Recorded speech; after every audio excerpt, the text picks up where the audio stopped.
চীনের দুঃখ যেমন হুয়াংহো নদী, আমেরিকার সামরিক খাতের দুঃখ তেমন হাইপারসনিক মিসাইল।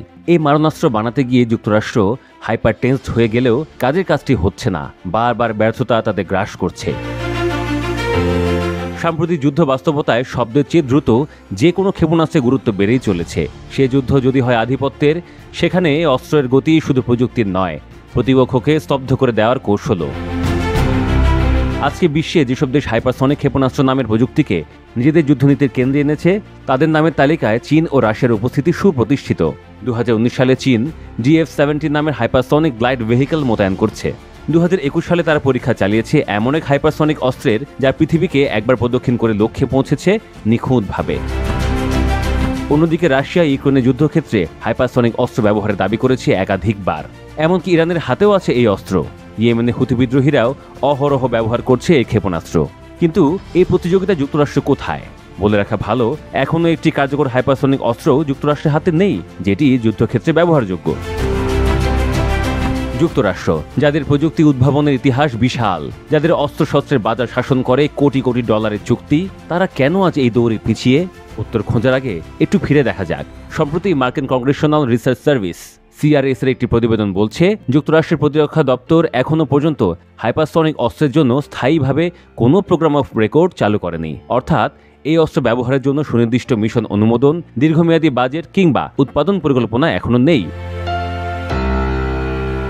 শুধু তাই নয়, প্রযুক্তিগত পরীক্ষার ক্ষেত্রেও যুক্তরাষ্ট্রে রয়েছে বেশ সীমাবদ্ধতা। এখনও এমন কোনো পরীক্ষাগার নেই যেখানে ঘন্টার পর ঘন্টা ম্যাক 8-এর উপরে গতি বজায় রেখে বাস্তবসম্মত পরিবেশ অনুকরণ করা যায়। যথেষ্ট ফ্লাইট করিডোর নেই পর্যাপ্ত পরীক্ষার ক্ষেত্র। ফলে হাইপারসনিক প্রোটোটাইপগুলো শুধু গবেষণার সীমাতেই আটকে আছে। অপরদিকে যেসব অস্ত্র ইতিমধ্যে যুক্তরাষ্ট্র উৎপাদন লাইনে রয়েছে, সেগুলোর ক্ষেত্রে চিত্র ভিন্ন।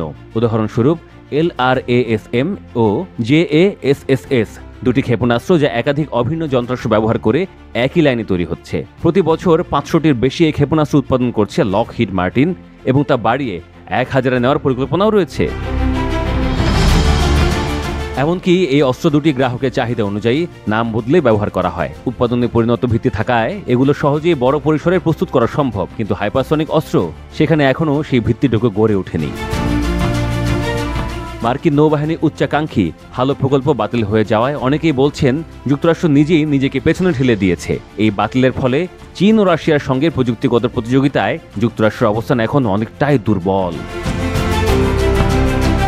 তবে এসব কিছুর মধ্যেও সবচেয়ে গুরুত্বপূর্ণ প্রশ্নটি থেকে যাচ্ছে, যুক্তরাষ্ট্রকে কেবল পরীক্ষা ও প্রত্যাশার মাঝখানে আটকে থাকবে, নাকি শেষ পর্যন্ত তারা গতি দেবে সে অস্ত্রকে যা আকাশে শুধু শত্রুকে নয়, তাদের নিজেদের স্থবিরতাকেও পেছনে ফেলবে। যখন যুদ্ধ কৌশল নির্ধারণ করছে কে আগে দেখে, কে আঘাত হানে, তখন গতি মানেই আধিপত্য। আর আধিপত্য অর্জনের জন্য কেবল প্রযুক্তি নয়, দরকার তার জন্য উপযুক্ত কাঠামো, নির্ভরযোগ্য প্রস্তুতি, পরীক্ষিত উৎপাদন ব্যবস্থা এবং দূরদৃষ্টি সম্পন্ন সিদ্ধান্ত।